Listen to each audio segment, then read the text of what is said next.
5:70 ng umaga ayon sa Philippine Standard Time, ipagpatuloy po natin ang ulat panahon sa pamamagitan ng pagsilip natin kung ano nga ba ang magiging weather conditions sa ilang pining bahagi ng Pilipinas sa susunod na 3 araw.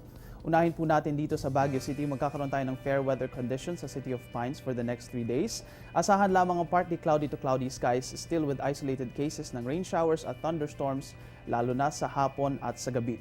Ganon rin ang sitwasyon dito sa Metro Manila for the next 3 days mula bukas hanggang sa araw ng Biyernes. Asahan po natin ang fair weather conditions na mayroon lamang maliit na posibilidad na magkaroon ng pag-ulan o pagkidlat-pagkulog lalo na sa hapon at sa gabi.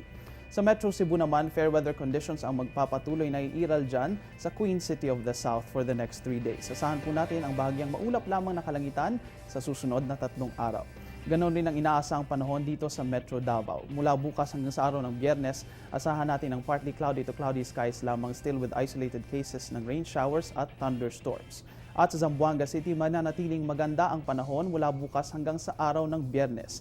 Asahan po natin ang bahagyang maulap lamang na kalangitan na may tsansa ng pag-ulan at pagkidlat-pagkulog.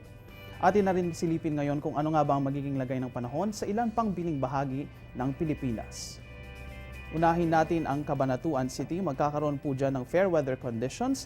Magpapatuloy na magkakaroon ng 26 to 34 degrees Celsius dito sa lugar na ito. Samantala, sa May Kalapan at sa Lakalayaan Group of Islands, magkakaroon tayo ng daglian at piminsan-minsan ng pag-ulan na maaaring magpatuloy buong araw. Maglalaro ang temperatura sa 24 to 32 degrees Celsius.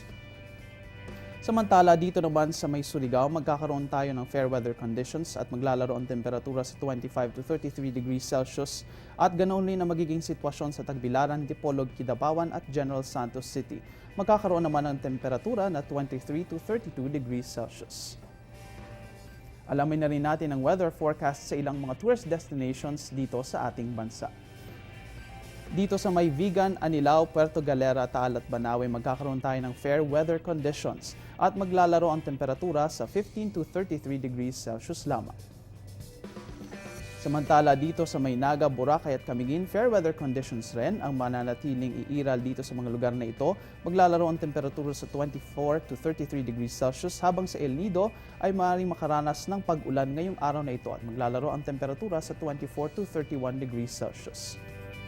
Ngayong tagulan mga kaibigan, siguraduhin nating laging handa ang ating rain gear lalo na kung madalas kayong lalabas ng bahay at ugaliin ang pag-inom ng vitamins para lumakas ang inyong resistensya at makaiwas sa sakit.